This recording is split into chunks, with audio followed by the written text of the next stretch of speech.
Brother, wewe sio mtoto tena.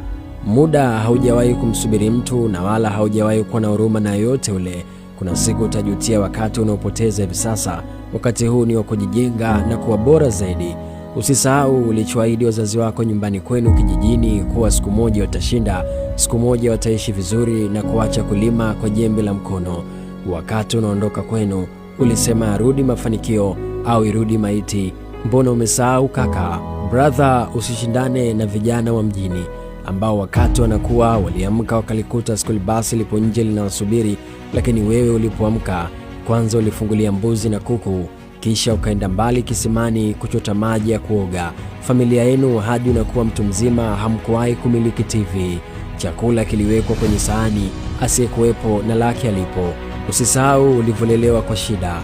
Usisahau umande wa nyumbani kwenu wakati wa asubuhi, baridi kali la nyumbani na shida zenu zilizojaa hadi kunuka. Kaka, familia yako ni duni, wewe ndio tumaini pekee la kubadilisha mchezo. Amka, acha ujinga, acha kufanya michezo ya kitoto. Kabla ya kuja mjini ulikuwa na ndoto nyingi za maana. Usisahau mipango yako, usisahau kilichokuleta mjini, usisahau wazee wa nyumbani wanasubiri ushindi. Kama ikitokea utasahau leo, kesho uzee utakukumbusha na hautakuwa kumlaumu zaidi ya serikali. Brother, kumbuka baba yako alipambana sana kama wewe wakati wa ujana wake, na hapa unapomwona ndio mafanikio yake. Usimlaumu wala kumcheka. Kuna siku unaweza kuwa kama yeye.